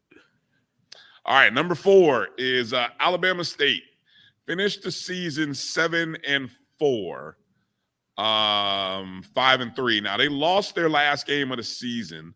Alabama State did. They beat Tuskegee. They lost their last SWAC game of the season. I'm sorry. Okay, see, there's your big adjustment right there. They beat Tuskegee. I forgot about that. Yes, that win. The Tuskegee Golden Tigers who scored a total of 6 points against the 2 FCSs in Alabama. Okay. Yes. Okay. I'm trying. You want to keep punishing yourself? Go ahead. I'm trying to help you get out of it, so you don't have to keep living in that punishment. But they beat Jackson State at homecoming, and that might be a big reason why you see them in the top 5 and not that school from Mississippi. So congrats to Coach Eddie Robinson. His second year, let me see. Last year, what did Alabama State go last year? Just about 500, I think, maybe last year, 6-5. I think they were 5-6 last year. Okay. Either 5-6 or 6-5. So 7 wins is good. Improvement. Yeah, improvement. Coach Robinson has that team going in the right direction. B-. They will be B-. Okay. B-. I give them a solid B. I think the defense was competitive, worthy. The offense needed more. They didn't get the kind of quarterback play. Hence the minus. The offense was putrid. All right, they went 6-5 according to John. So that's they will be in the hunt. They're going to be one of those 3 East teams that people are going to be looking for. So we'll see what the offseason does for Alabama State. Number 3, Howard University, MEAC champions, second year, 6-6, which is an improvement from a year ago. Runner-up in the Celebration Bowl. I think this is the right spot for Howard. I think this is probably the good spot for them where their season went. So it was real interesting. I'm telling you, Drew, have you had a chance to go back and watch and listen to the game from the ESPN from Tiffany and Jay? Bits and pieces of it. I really, it's an interesting watch and listen. You know, obviously we're watching through binoculars and focused on, you know, players, and you're looking at the computer typing in. But when you get a chance to watch it in entirety and listen to the comments, see the replays, and run them again over, you come away with certain thoughts about that game. And you know, it was just interesting to kind of see Howard.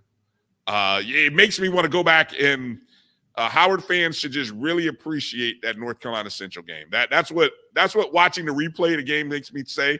You should really go back and that game against North Carolina Central is the highlight game of the decade. Best win in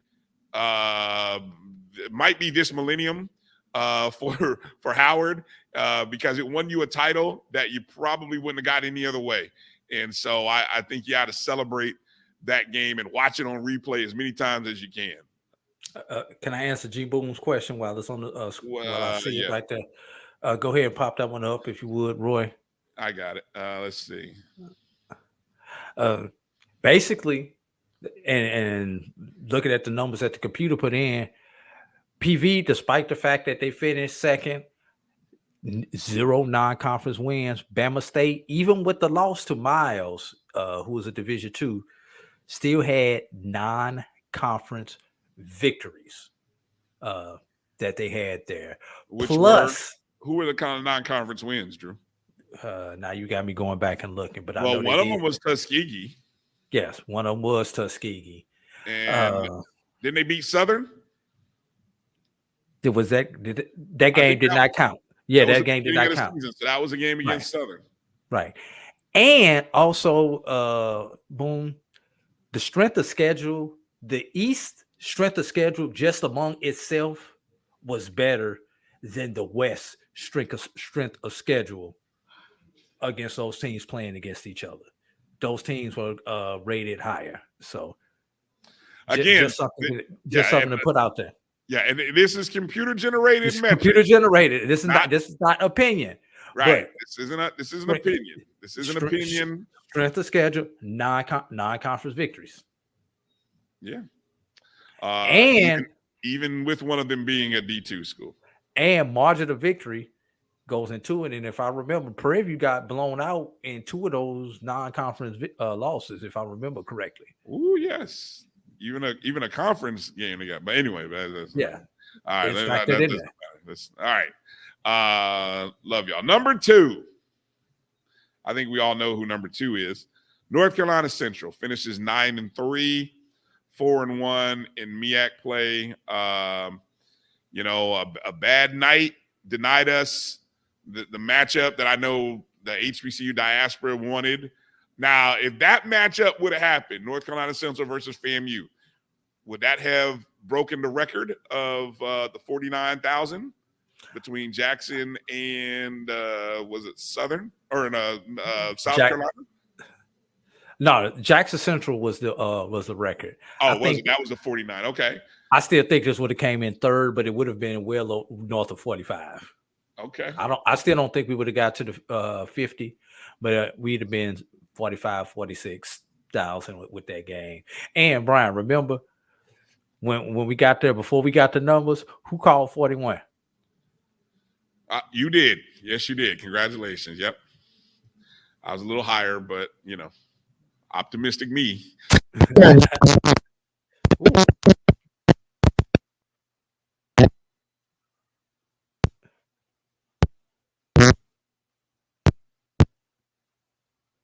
I don't know if you can hear me, but I just lost audio from the studio, Brian.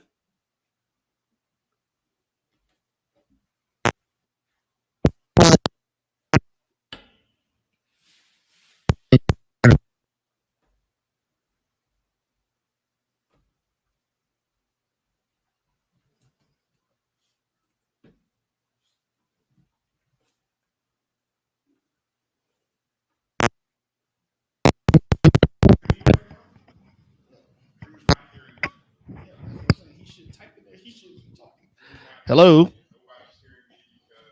Can you hear me, Drew? I hear you now. I don't hear Brian. All right, changing it up. All right. Might be a battery issue. All right. All right. So, all right. Test 1, 2. How am I sounding? There we go. Give me a thumbs up. Okay. All right. Appreciate it. Okay. So, again, congratulations to Coach Trey Oliver, North Carolina Central, finishing number 2 after a year where they finished number 1 in the BCSN top 5. And, of course, our number 1 ranked team. For the second time, the Black College Sports Network recognizes Florida A&M University under head coach Willie Simmons as its national champion. This year, we can say it is an undisputed national champion. But what I love is that FAMU recognizes the honor, and Coach Simmons recognizes the honor from 2019.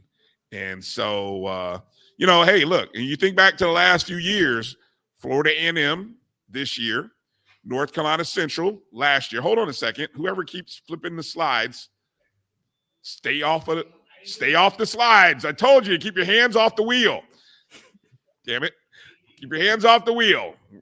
The second, Florida A&M this year, North Carolina Central last year. Then in 2021, we recognized Jackson State as national champions, even though that was the year South Carolina State won the Celebration Bowl. Okay. Then the year before that, Florida A&M was recognized as national champs, even though North Carolina A&T won the Celebration Bowl. And then the year before that, which was 2018, North Carolina A&T. So, and that Florida was the undefeated A&M season, if I remember correctly. That's the what? Yes, A&T was the undefeated season of 2018. Yeah. So for the second time, FAMU wins the honors. There you can see the final top 5 there.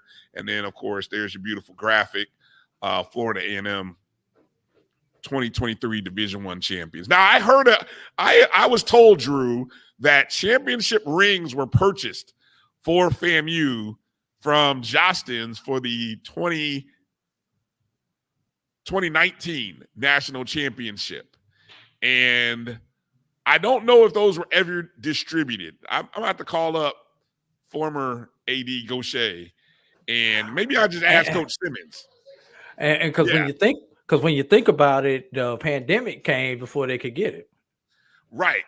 But and there was an athletic director change too that happened. I think it was anyway. 2 of them. So that bill apparently never got paid until going into the VP Sykes took over. I did hear her mention that. So I'm just curious if those championship rings were ever distributed. Well, if they never paid for them. They've been paid for. So the question is, Drew, what are the chances for like memory keepsake? What are the chances we could get our hands on that ring? I mean, not that we had anything to do with the performance, but we did, the Black College Sports Network did bestow and recognize them as national champs. I feel like, there should be a ring that we maybe will get our hands on somehow. I don't know. I mean, I'm just talking. Let me stop. But I'd be happy with a replica. A replica, right? It'd be a cool memorabilia thing to kind of have. But anyway, and Brian, shout out to Florida A&M. Let's see, what was it? Bowling. Well, what are we well, talking? no, In just no, not championships, bowling. not tennis.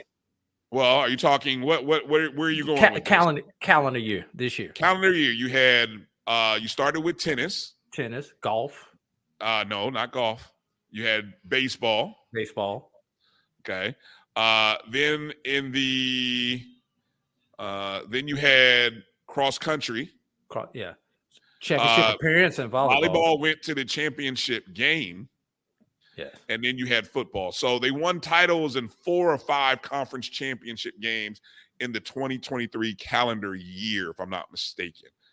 Let me see. I don't think I'm missing anybody. Tamara T, am I missing anybody? She got 5 trophies. Who am I missing? Because volleyball technically was the calendar year of 2022. But even though it was the 22-23 season, see, I don't know if it's 5 trophies in one season. But anyway. But just this calendar year. Yeah, there's 2 different things. You got to be careful about that because calendar year is technically 2 school years because you have the spring semester and then you have essentially, school calendar resets in like July. Okay. And then so you have the fall sports, which is a new year. So she said football had 5 trophies this year. Oh, yeah. Well, that's what she's talking about. Yes. Football won the Orange Blossom Classic. They won the Florida Classic. They were the SWAC East champions, the SWAC champions, and the Celebration Bowl champions. That's your 5. And yes, John did hit it right. 4 titles in the calendar year. So, and I'm sure there's some other schools that had some good seasons that had 4 conference. Like I would, somebody tell me, I feel like Alabama State might have won championships. I know they won both 2023. They won both tracks, if I remember correctly. Alabama State, they won. No, they lost in the volleyball championship. Prairie View might have been in the hunt for, and we're just talking the calendar year of 2023. I know when you get into the conference commissioner's trophy, that's a different thing. So which Florida A&M or that school on the beach will never win. I don't, what hurts us is the number of teams we have, but we only offer the minimum sports, and there are all the other SWAC institutions play other sports that we do not offer, so they have the ability to accumulate points in those. But if you finish first or second in multiple sports, which if you think about going in, I'm not really sure what we can expect from basketball for FAMU, but I feel confident that maybe indoor track and field might have a play at something. I think bowling will be in the hunt. I think golf will be in the hunt. And then you're going to have repeat opportunities for baseball and track. So, but the fact we only have 1 tennis team and no soccer team hurts us. Yes, it does. All right. Okay. Well, that's going to put a bow on our Merry HBCU season for this year. I'm not really sure if I want to give a shout out to everybody who's watching and has watched on Instagram. First time that we went on Instagram. So I know there's people jumping in and out. We appreciate everybody. Please make sure you're following us, not only on Instagram, but follow the Black College Sports Network on Facebook. Find us on Twitter, now X. Find us here on YouTube via the Jericho Broadcast Network's YouTube page. All of those platforms allow you an opportunity to watch shows, just like ours. Carlos Brown's show, which aired before us today. Dr. Caville is Inside the HBCU Sports Lab, which airs every Tuesday and Thursday night. The O&G Strike Zone, which is a FAMU-centric show, comes on Wednesday night. And we're looking to add some more shows going into the next school year. So, hey, if you got a show idea, reach out to us, info@myjbn.com. Or you can always reach us on our social media platforms as well. And we'd love to discuss bringing some more content, some unique voices, unique ideas onto this platform. All right. Drew, any final thoughts you want to share before we pack up and go do some Christmas shopping before they cut the lights out in the mall? No, just want to say season's greetings to everybody, whatever you sell. Happy Hanukkah, happy Kwanzaa, Merry Christmas, Feliz Navidad, whatever it is that you celebrate. Just wish you prosperity for the remainder of the year. I don't think we're going to be on next week. We'll probably run some best of BCSN SportsWraps next weekend, which means we'll be back on the first Sunday of the new year. All right. Well, hey, Drew set the schedule. I appreciate you, Drew. Drew set the schedule. I love it. Drew said, I'm not doing the show. Look, do you want to do a show on New Year's Eve? I don't want to do a show on New Year's Eve. Look, Drew, I'm all about the hustle, man. What am I going to do New Year's Eve? I'm either going, A, if my car is right, I'm going to go drive. Or B, I'm going to be sitting at home watching, listening to fireworks outside. You know, if I get lucky, you know, maybe I might be able to, you know, entertain, ball and parlay or whatever it is y'all kids call it at Tuskegee. But I doubt it. I may be sitting at home. I might need to go to church. Who knows? That's probably where I need to go.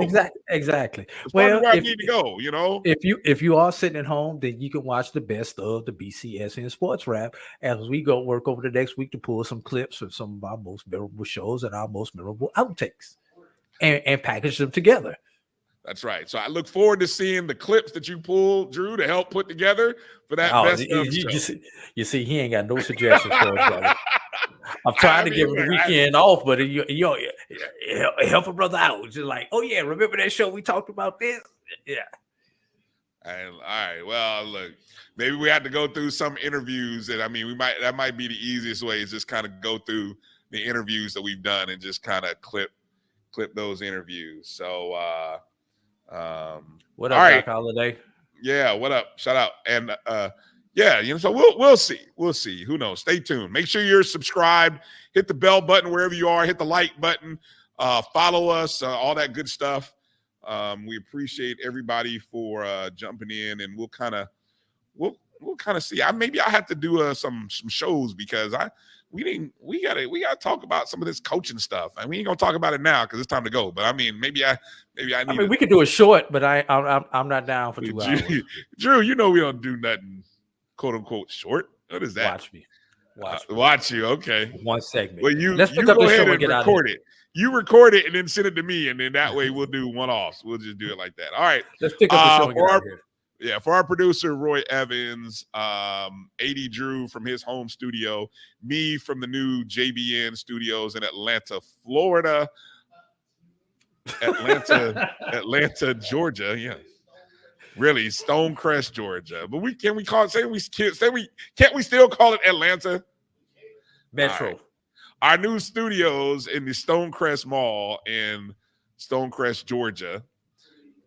Privy Event Center. That's where our new home is. So I encourage you guys to come check out. It's a beautiful facility here in Stonecrest at the Stonecrest Mall, Privy Event Center. Lots of Black businesses here doing, from reading to coffee to just all kinds of stuff here to clothing, health and wellness. I mean, just everything is here for you. Again, Privy at Stonecrest Mall. Come check out this beautiful facility, and this will also be our home studio, and we're looking forward to doing some great shows live in 2024. Have a Merry Christmas on behalf of the BCSN SportsWrap and Jericho. That's all right. Time to go. We wish you and your family Merry Christmas, Happy Holidays, and have a safe New Year. Peace out. But you stay on hard.